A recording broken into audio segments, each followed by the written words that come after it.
Welcome back to Mad Medicine. In this video, we're going to be discussing atrophy and how atrophy plays a role in cellular adaptations. And we're also going to be discussing aplasia and hypoplasia. So stay tuned to the very end to learn about those topics. If you haven't already done so, don't forget to subscribe to our YouTube channel because your support really means a lot to us and it really helps us out with growing our account as well as exposing our content to more individuals who can have access to free medical education. So thank you so much in advance for supporting this channel. So with that being said, let's discuss atrophy by first discussing a brief overview of cellular adaptations. And we created a video on hypertrophy and hyperplasia, and you can find the playlist on our account. But for now, we're going to do a quick, brief review. One thing to remember, or the main thing to remember, is that our cells in our body are under a lot of stress due to the environment that they are in. It's a very unforgiving environment, and it's very harsh for the most part. And that's a good way to remember how our cells are dealing with stress, right? And an example of this would be the stomach lining. Our stomach lining is constantly being exposed to stomach acid, which is primarily hydrochloric acid. Now, this is very erosive and corrosive to our stomach lining, and it can destroy the lining completely. But our cells have adapted, and they've developed ways to handle that stress.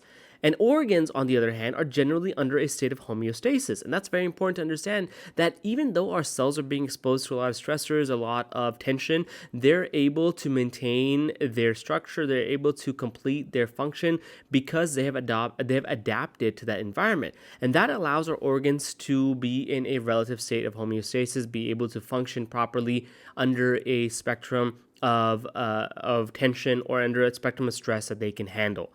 When it comes to changes that occur either in the organ or in the cells, they're going to be based off of the type of stress. So is it a chemical stress? Is it a physical stress? Or the severity? Okay, how severe the stress is. And that's going to essentially determine the cellular adaptations that can occur.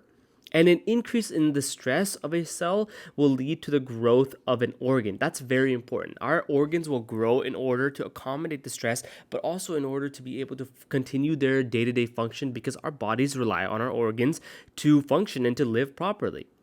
Now, there are two main types of growth adaptations, and these growth adaptations are designed essentially to grow the organ. They're designed so that the organ can grow and adapt to the stress being placed upon them, and that is hypertrophy and hyperplasia, both of which we have discussed in a previous video, and both of which you can see on our account. And we highly recommend you learn about them because you need to know those concepts completely. In this video, we're going to be discussing atrophy, and atrophy is the way that our organs can maintain homeostasis, especially in the setting of a growth adaptation that occurs due to some stressful event that's happening. Atrophy allows our organs to stay in a state of homeostasis, especially when the growth occurs. I'm just going to repeat that so you guys can commit that to memory. And with that being said, we're going to talk about atrophy. Atrophy is essentially a physiologic process of reabsorption and breakdown of tissue involving apoptosis or programmed cell death. Now, we're going to be discussing reabsorption and breakdown in more detail, but we need to understand that a decrease in the stress of an organ is going to lead to atrophy. Why is that the case? Well, when you first had the stressor being placed on the organ, our organs developed a way of adapting to that stress, and that way was hypertrophy and hyperplasia. The organs grew in size so that they can function properly, but still deal with the stress that's being placed upon them. Now, once you take away that stress, once you decrease that stress that was originally placed upon them, there is no reason for that organ to stay the same size that it is. And in order for that organ to go back to the normal baseline size that it was at, it has to undergo atrophy. And atrophy is the main component that's happening when you decrease stress and you remove the stressor from the environment, from the organ's vicinity. This is all going to happen either due to a lack of hyperplasia or a lack of need for hypertrophy. And there are two main processes. The first main process is going to be decreasing the size of the cells. Essentially, this is the opposite of hypertrophy. And remember, in hypertrophy, you are increasing the size by positively activating genes, and those genes are going to increase the proteins and organelles. And we're going to come back to this in a little bit, but I'm going to remind you guys from our previous lecture, that's how hypertrophy happens. So you are activating the genes, and that increases the proteins and organelles in a cell when the size of the cell grows.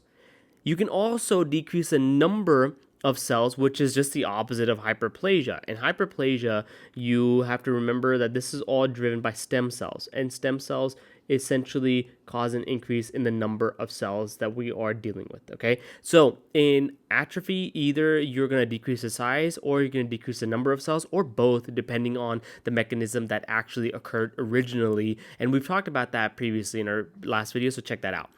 Now let's talk about this mechanism specifically, and we're going to dive a little bit deeper and get you guys thinking a little bit more. And you need to know these mechanisms because they're very specific and they deal with both these pathways, both mechanisms from the decreasing the size and decreasing the number of cells in kind of a different approach. So you should know this.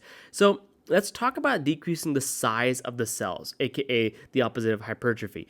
I'm going to write this one more time. Hypertrophy occurs when you have a positive or you have an activation of genes. And these genes, when they are activated, you are going to have an increase in proteins being synthesized and an increase in organelles.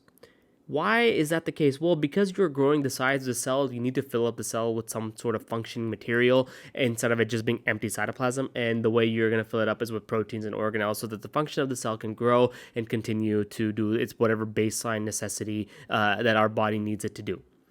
The way atrophy occurs in decreasing the size is the ubiquitin proteasome degradation pathway. This is very important. This is very, very high yield, and you need to commit this to memory. So I'm going to put a gigantic HY next to it so you do not forget this. Essentially, ubiquitin is a protein that's going to bind to the intermediate filaments of the cytoskeleton in the cell. And when it binds to that intermediate filament of the cytoskeleton, a proteasome is going to recognize that protein and it's going to bind to it, which is going to end up destroying the cytoskeleton. And once you degrade the cytoskeleton, guys, that's going to destroy the growth that has occurred. This is going to induce organelle autophagy via lysosomes. So essentially, what you are doing is by destroying the cytoskeleton, by binding ubiquitin to it and activating proteasomes, you are going to destroy not only the proteins but also the organelles. And this is going to cause a decrease in the size of the cell because there's no reason for the cell to stay that size anymore. There are not enough organelles to maintain that size, so the cell is just going to shrink. This is one way you can decrease the size. This is the way you're going to undo hypertrophy that's happened. Now, you can also decrease the number of cells via doing the opposite of hyperplasia. So in hyperplasia, you are activating the stem cells that are present in an organ, and that is going to lead to an increase in the number of cells in general. Now, there's no way to undo this, right? There's no way for you to destroy or undo the number of cells and reabsorb the cells in our body and make them back into stem cells. So this is essentially going to happen via apoptosis. You are going to kill off the cells that have occurred via the stem cells. Now, that doesn't mean you kill the stem cells, because if you kill the stem cells, you would not be able to regenerate or create more cells when you need them. You just create the cells that have differentiated into their final product, and that has led to the hyperplasia to occur. Now, when it comes to aplasia and hypoplasia, these two components or these two mechanisms are related to atrophy, but they're not exactly the same, and we didn't want to create an entire video around them, so we wanted to sneak them into this video and just kind of tell you what they are so you know about them and you have them in the back of your mind. There's not much to it, so just remember these two concepts really quickly. When it comes to aplasia, you are going to see aplasia as a birth defect where an organ or a tissue is completely absent or even largely absent. But when we say largely, we really mean completely absent. Okay, so this is essentially a complete absence of an organ or a tissue. That is what aplasia is. This occurs due to a failure of cells to develop during embryogenesis. So remember, in the beginning part of embryogenesis, in the first half of embryogenesis, our bodies are actually creating the cells that are going to create the organs. So if you fail to develop those cells, if those cells do not function or do not develop properly, you are not going to get that end organ to even be present. And that's going to lead to aplasia. Essentially, this is a problem in the beginning of embryogenesis. This is going to be caused by insults in the start of embryogenesis. And an example of this would be renal agenesis, in which one or both kidneys are no longer present. This is no kidneys, okay, or one kidney. That's essentially what it is. Now, when it comes to hypoplasia, This is a little bit different than aplasia, but this is a similar concept where you're going to have underdevelopment or incomplete development of a tissue or organ. You are going to have the presence of the tissue or organ. Okay, it's going to be present in which compared to aplasia where there was no tissue or organ, okay, even present. But the caveat is that this is going to be underdeveloped.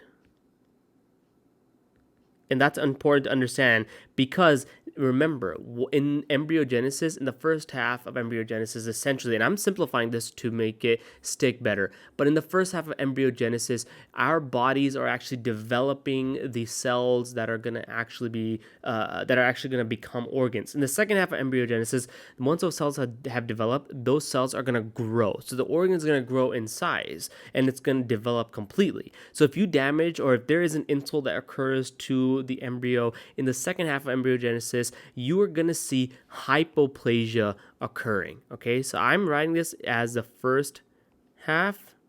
Okay, and then in the second half of embryogenesis, you're going to see hypoplasia. This is going to be due to a decrease in cellular production, not in development of the cells, but in the production of the cells during embryogenesis. And this can often lead to a small, and usually it's a malfunctioning organ. And the classic example you need to remember is going to be thymus hypoplasia in DeGeorge syndrome.